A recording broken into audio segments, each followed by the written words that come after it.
Pernikahan itu dulunya diatur antara klan Gu dan klan Peng, salah satu dari 4 klan terbesar.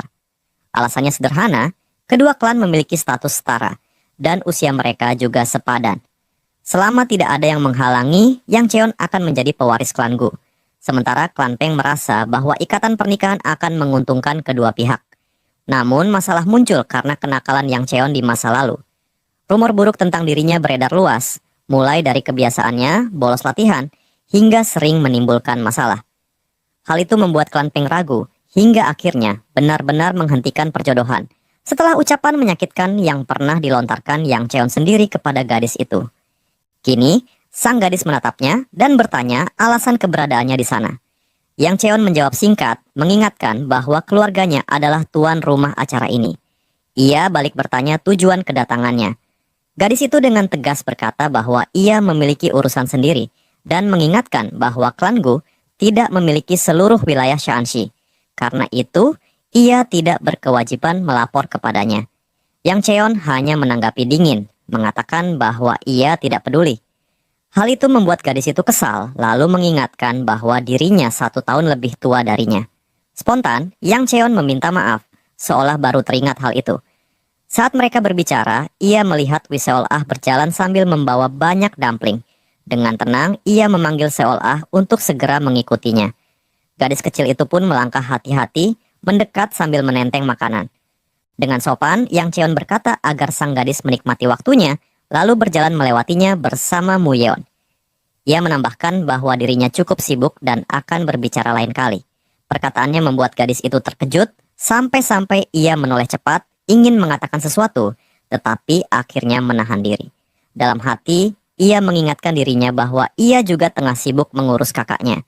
Pandangan gadis itu kemudian tertuju pada Seol-ah yang berjalan di sisi Yang Cheon. Ia yakin belum pernah melihat pelayan kecil itu sebelumnya. Raut wajahnya menunjukkan rasa heran sekaligus keraguan. Bertanya-tanya, apakah Yang Cheon benar-benar sudah berubah? Kenangan lama pun terlintas. Ia teringat pertemuan pertama mereka, saat Yang Cheon dengan angkuh berkata bahwa dirinya hanyalah putri seorang selir. Saat itu, amarahnya memuncak. Ia berdiri di atas meja, menarik kerah baju Yang Cheon, dan dengan tatapan tajam penuh amarah, ia memintanya untuk mengulangi perkataan itu. Dengan wajah sombong, Yang Cheon justru balik bertanya, apakah ucapannya salah? Begitu mendengar ucapannya, putri kepala klan langsung melayangkan pukulan ke wajah Gu Yang Cheon. Dengan penuh emosi, ia berkata pada pengawalnya bahwa dirinya sudah menyiapkan hati untuk menerima segalanya. Bahkan meski pernikahan itu hanyalah perjodohan. Ia menegaskan bahwa ia bersedia menikah dengannya meski dipenuhi rumor buruk. Rela melakukan apa saja demi klannya. Pengawalnya buru-buru maju, memohon agar sang nona menahan diri. Namun gadis itu menyingkirkannya, melangkah mendekat, lalu mengangkat kursi tinggi-tinggi. Dengan tatapan penuh amarah, ia berkata bahwa Yang Cheon sudah mati di tangannya. Kenangan tentang hinaan masa lalu kembali muncul, dan ia yakin tidak ada yang berubah dari pria itu. Sementara itu, Yang Cheon mengambil piring dumpling dari tangan Wi Seol-ah. Gadis kecil itu segera berkata bahwa ia bisa membawanya sendiri, tapi Yang Cheon menilai wajahnya pucat dan memutuskan untuk membantu. Mu Yeon ikut menawarkan diri, namun Yang Cheon menyuruhnya tetap fokus pada tugasnya. Ia menambahkan agar jika masih ada sisa dumpling, Mu Yeon bisa memberikannya pada Honghwa. Sikap itu membuat sang gadis terkejut. Ada sesuatu yang terasa berbeda dari Yang Cheon, meski cepat-cepat ia menghapus pikiran itu. Ia meyakinkan dirinya bahwa pria itu mungkin hanya sedang dalam suasana hati yang baik. Menurutnya, mustahil seorang bajingan gila bisa berubah dewasa. Namun sambil menatapnya, ia tak bisa menghindari perasaan samar bahwa mungkin, hanya sedikit, pria itu bisa berubah. Belum sempat mereka masuk ke gedung, suara bentakan terdengar. Yang Cheon dan rombongannya menoleh, mendapati keributan lain. Dengan wajah jengkel, ia merasa hari ini terlalu banyak orang yang mengganggunya. Mu Yeon menunduk, menanyakan apakah tuannya baik-baik saja. Yang Cheon menjawab singkat bahwa dirinya baik-baik saja. Seol-ah lalu bertanya dengan polos apakah dumpling mereka aman, dan Yang Cheon menyuruhnya diam. Seorang pria muda dibentak karena membuat keributan. Attendant di depannya mengingatkan bahwa berteriak tidak akan menyelesaikan masalah dan memintanya menenangkan diri. Namun pria itu justru menghantam meja keras-keras, mendesak agar diberi kesempatan segera. Ia bertanya apakah attendant mau bertanggung jawab jika dirinya tertangkap. Dengan tatapan serius, attendant meminta penjelasan maksudnya. Seketika wajah pria itu berubah gugup, sadar bahwa ia keceplosan.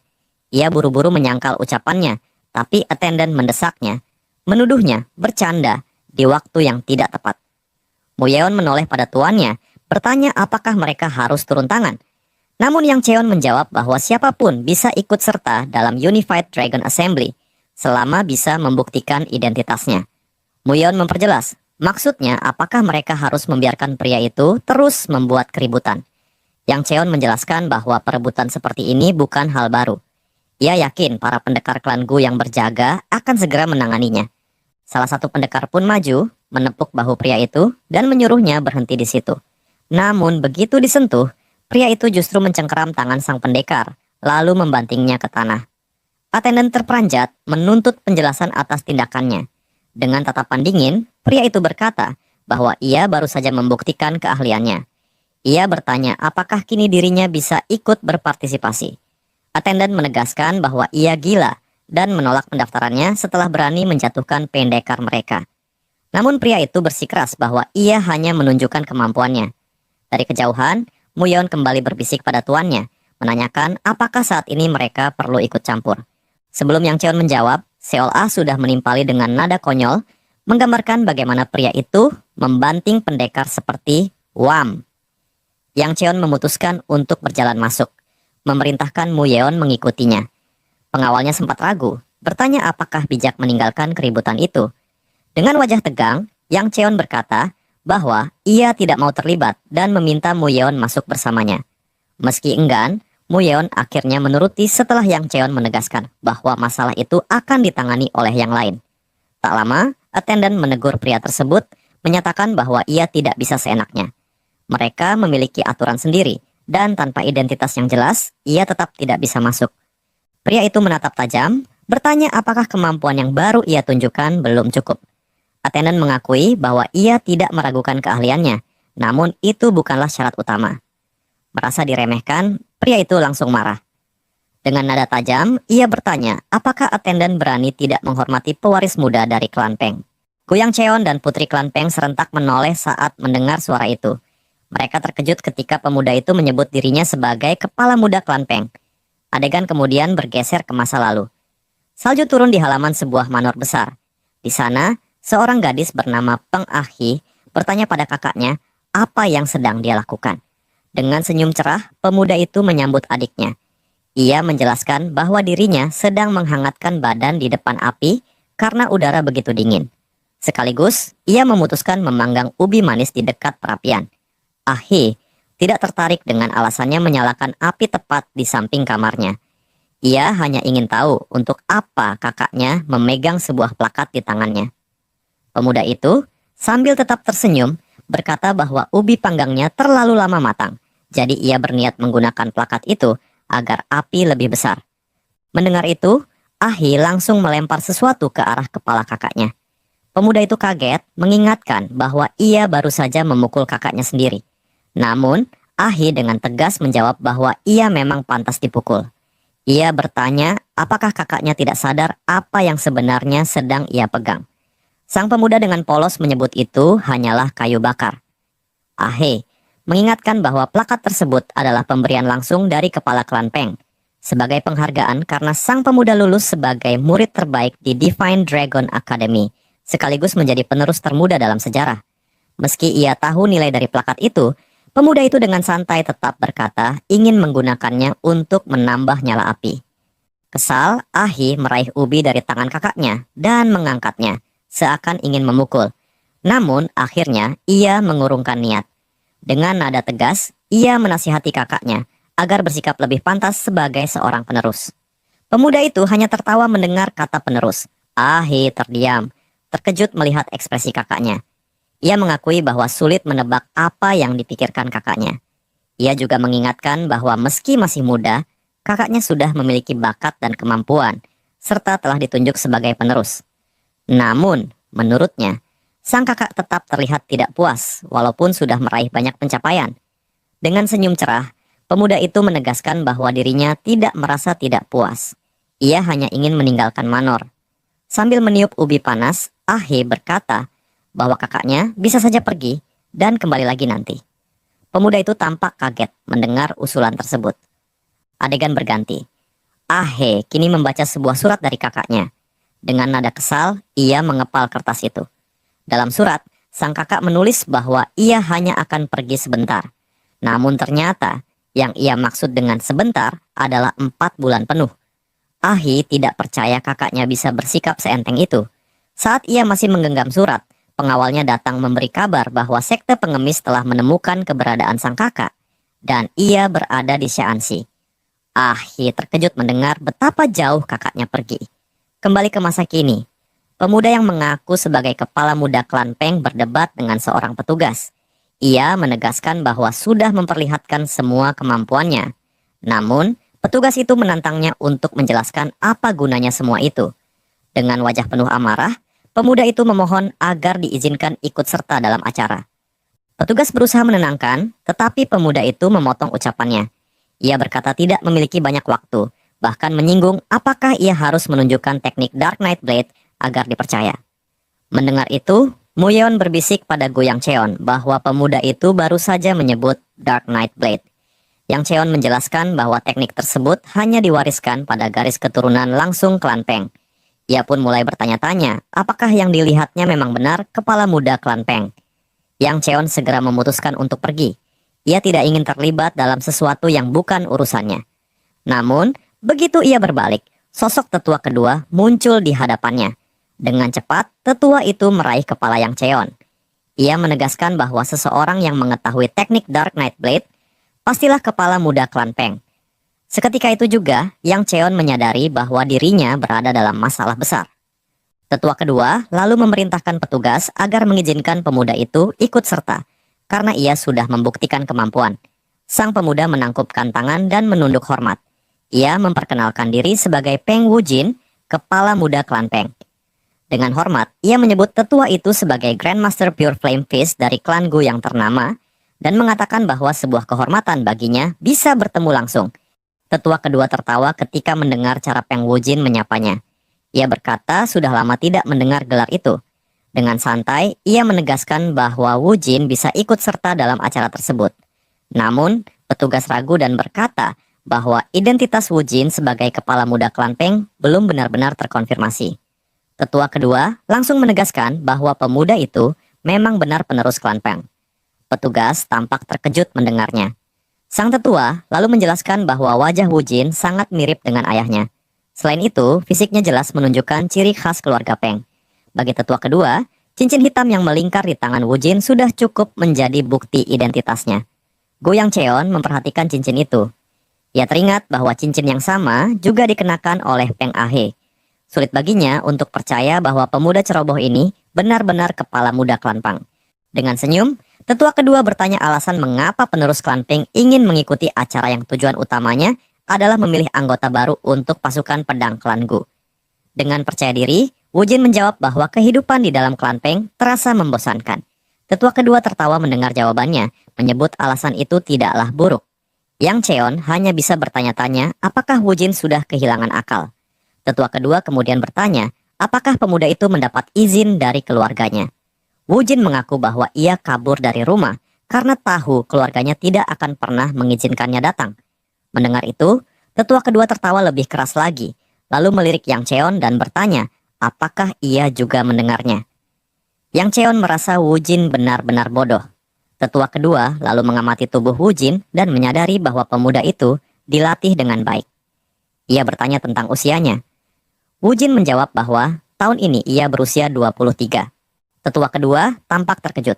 Ia sadar bahwa klan Peng sedang membesarkan seorang monster berbakat. Saat melirik Yang Cheon, ia bergumam bahwa seandainya si bodoh kecil, mereka bisa seperti Wujin. Yang Cheon hanya bisa terdiam, tidak tahu harus menanggapi apa. Muyeon mendekat, berusaha menenangkan tuannya dengan berkata bahwa perkataan tetua itu bukan ditujukan padanya. Namun Wi seolah dengan polos bertanya, mengapa sang tetua menyebut tuannya idiot? Kesal, Yang Cheon menyuruh keduanya diam karena ucapan mereka justru lebih menyakitkan daripada kata-kata tetua tadi. Meski begitu, di dalam hati ia tidak terlalu memedulikan hal itu. Menatap Wu Jin lebih lama, Yang Cheon mulai sadar bahwa sang tetua benar, pemuda ini memang seperti monster. Ia juga teringat bahwa Wu Jin kelak akan dikenal dengan gelar Blade Emperor. Saat itu, keyakinannya semakin kuat bahwa Wu Jin benar-benar berasal dari klan Peng. Di saat bersamaan, ia juga ingat bahwa ada anggota lain dari klan Peng di tempat ini. Tepat ketika ia memikirkan itu, suara Peng Ahi terdengar memanggil kakaknya. Wu Jin tampak senang melihat adiknya. Namun begitu Ahi mendekat, ia langsung menendang wajah kakaknya dengan keras hingga tubuhnya terpental. Dengan aura menakutkan, Ahi memaki kakaknya sebagai pecundang tak berguna. Ia tidak habis pikir bagaimana mungkin seseorang yang kabur dari rumah hanya meninggalkan sepucuk surat, berani menyebut dirinya penerus klan Peng. Wu Jin berusaha menenangkan adiknya, meminta agar ia mau mendengarkan penjelasan. Dengan tatapan mengerikan, Ahe menantang kakaknya untuk bicara. Wu Jin kaget karena diberi kesempatan dan buru-buru memohon agar dirinya diampuni. Namun begitu kata-kata itu keluar, Ahi langsung menghajarnya tanpa ampun. Ia menuntut alasan mengapa kakaknya meninggalkan rumah dan mencoba bergabung dengan pasukan pedang klan lain. Ia bertanya, apakah kakaknya sudah kehilangan akal sehat? Wu Jin hanya bisa terus memohon agar dirinya dimaafkan.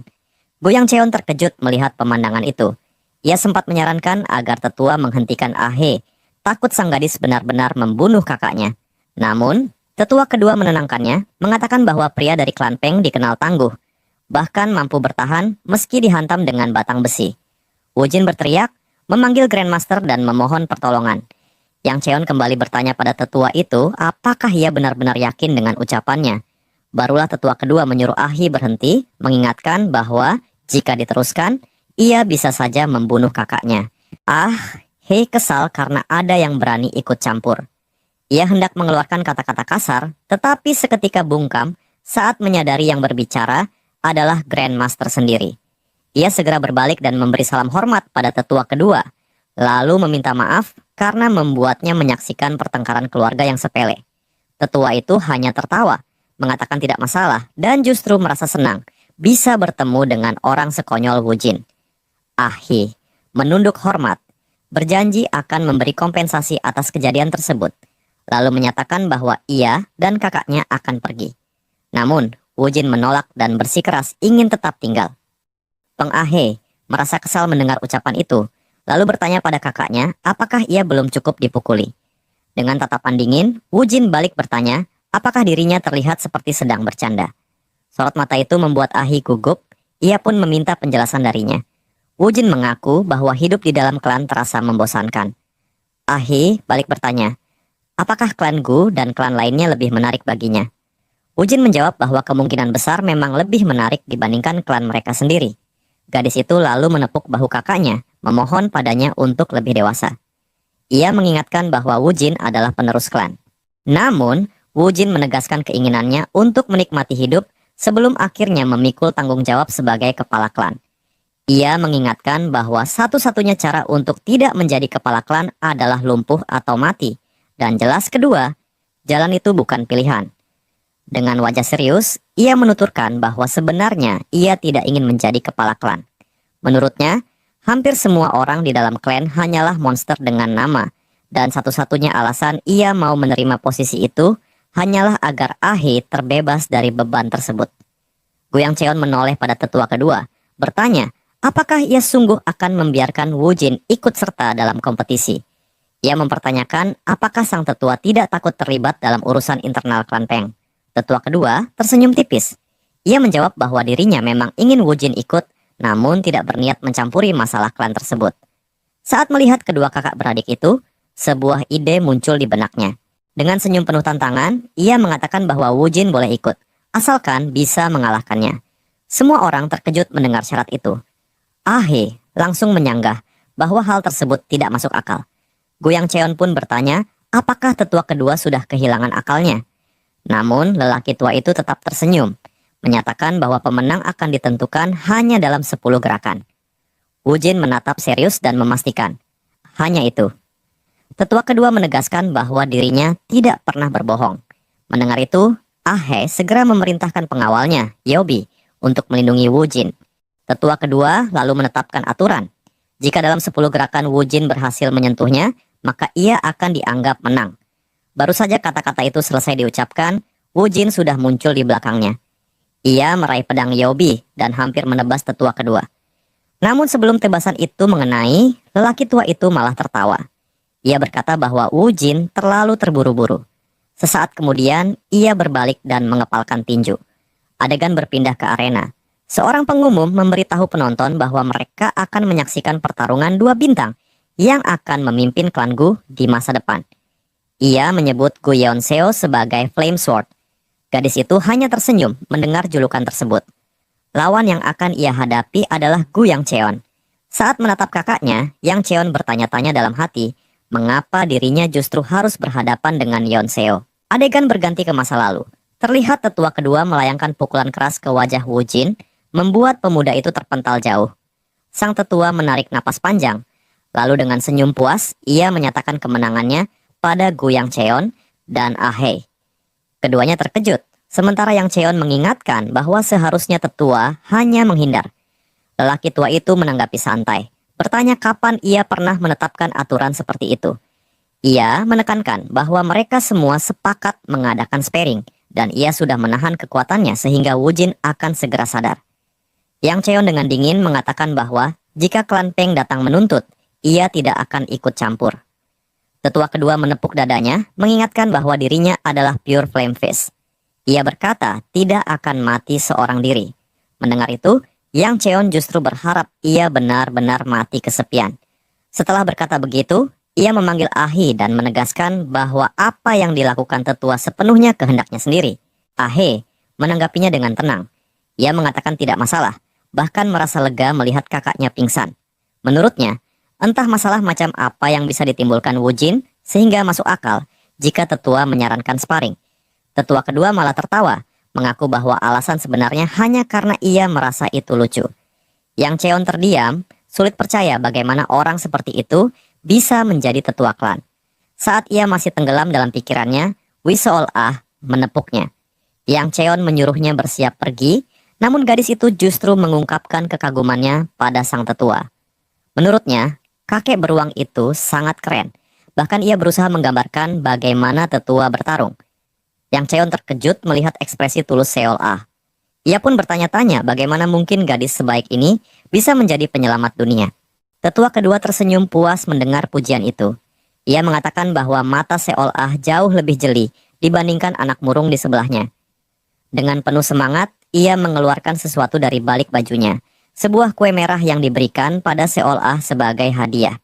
Wi Seol-ah terkejut melihat kue merah itu. Dengan polos ia mengaku pada tetua kedua bahwa sejak awal dirinya memang menyukai beliau. Lelaki tua itu menoleh pada Gu Yang Cheon, bertanya apakah ia kecewa karena hanya Seol-ah yang diberi hadiah. Namun, dengan senyum penuh arti, ia menambahkan bahwa sebenarnya ia juga punya sesuatu untuk Yang Cheon. Yang Cheon menolak cepat, mengatakan kalau dirinya tidak menyukai makanan manis.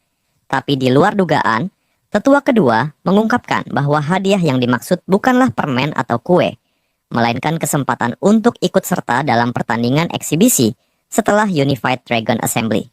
Adegan beralih ke masa kini. Gu Yeonseo menatap kakaknya, bertanya apakah ia tidak akan menggunakan pedang. Pertanyaan itu membuat Yang Cheon sedikit terkejut, bertanya-tanya apakah dirinya pernah menggunakan pedang sebelumnya. Teknik Gu Flame Wheel Art memang bisa diterapkan pada berbagai macam senjata, dan paling efektif bila dipadukan dengan pedang atau tinju. Pada akhirnya, Yang Cheon menyadari bahwa menggunakan tinju jauh lebih cocok untuknya, sehingga ia meninggalkan pedang. Namun ia sempat bertanya-tanya dalam hati, apakah terlihat aneh bila tiba-tiba ia berhenti menggunakan pedang. Yeonseo menegaskan bahwa ia tidak peduli apakah kakaknya memakai pedang atau tidak. Mendengar itu, Yang Cheon merasa lega. Ia senang karena sifat buruk adiknya ternyata bisa membuatnya menutup mata terhadap hal kecil seperti ini. Dengan senyum samar, Yeonseo berkata bahwa ia bersyukur mendapatkan kesempatan ini. Ucapan itu membuat Yang Cheon terkejut. Namun, ekspresi adiknya segera berubah, menampakkan senyum menyeramkan. Ia berkata bahwa akhirnya ia memiliki alasan sah untuk menghajarnya di depan banyak orang. Keringat dingin mengalir di punggung Yang Cheon. Ia kembali mengingat perdebatan dengan tetua kedua. Saat itu ia bertanya alasan mengapa ia harus bertarung dengan adiknya. Lelaki tua itu, dengan ekspresi aneh, menjawab bahwa ia tidak ingin orang-orang pulang dengan menganggap klan Gu membosankan. Yang Cheon tahu maksud sesungguhnya. Tetua kedua hanya ingin melihat sesuatu yang lucu. Ia tidak terlalu peduli dan sempat berniat menyerah begitu saja. Namun, seakan bisa membaca pikirannya, tetua kedua tersenyum, lalu menunjuk Wu Jin. Ia memperingatkan Yang Cheon bahwa hal serupa akan terjadi padanya jika berani menyerah. Yang Cheon tak habis pikir mengapa tetua itu begitu menyulitkannya. Ia bertanya, apakah lelaki tua itu benar-benar ingin melihatnya dihajar habis-habisan di depan banyak orang? Tetua kedua balik bertanya, apakah Yang Cheon sungguh berniat kalah begitu saja? Tetapannya kembali pada Yeon Seo. Ia mengingatkan diri bahwa regresinya tidak boleh disia-siakan. Pertarungan seperti ini tidak pernah ada di kehidupan masa lalunya, jadi membuang tenaga untuknya terasa sia-sia. Saat ia masih berpikir, suara adiknya terdengar memanggil. Yeon Seo menyebut kakaknya sebagai lelaki yang ditakdirkan menjadi kepala klan hanya karena ia laki-laki. Ia mengambil posisi bertarung, lalu dengan penuh kebencian berkata bahwa ia sangat membencinya sampai mati. Saat ucapan itu terlepas, wasit memberi aba-aba dimulainya pertarungan. Yeon Seo langsung menyerbu. Yang Cheon berhasil menghindar, namun pedang adiknya meluncur deras menuju lehernya. Ia merunduk rendah, lalu mundur cepat. Yeon Seo terus mengejarnya, menebaskan pedang ke arah kepala. Serangannya kembali dihindari dengan mudah. Gadis itu terkejut, tak menyangka seorang Tustar bisa menghindari serangan milik Tristar. Yang Cheon bisa membaca pikiran adiknya. Ia mampu menghindar karena selalu bergerak setengah ketukan lebih cepat. Meski begitu, napasnya mulai tersengal. Ia sadar betapa kurangnya latihan fisik selama ini. Ia segera mengambil jarak, mempertimbangkan bagaimana cara mengakhiri pertarungan. Namun, keraguan muncul. Jika ia membiarkan dirinya terkena pukulan, belum tentu tubuhnya akan selamat. Saat itulah Yeon Seo menyebut bahwa kakaknya masih saja mengandalkan teknik menghindar. Dalam sekejap, Yeon Seo sudah berada di sisinya. Ia meraih pakaian kakaknya dan mencabut pedang kayu. Tebasan itu hanya berhasil merobek baju, karena Yang Cheon cepat melepaskannya. Sambil menahan napas, ia berkata bahwa lebih mudah menghindar ketika serangan dilakukan dengan niat membunuh yang begitu jelas. Ia meminta adiknya untuk berhenti. Namun dalam hati, ia bertanya-tanya seberapa besar kebencian yang membuat Yeon Seo bisa menebas bajunya seperti itu. Dengan tatapan penuh luka, Yeon Seo mengungkapkan isi hatinya.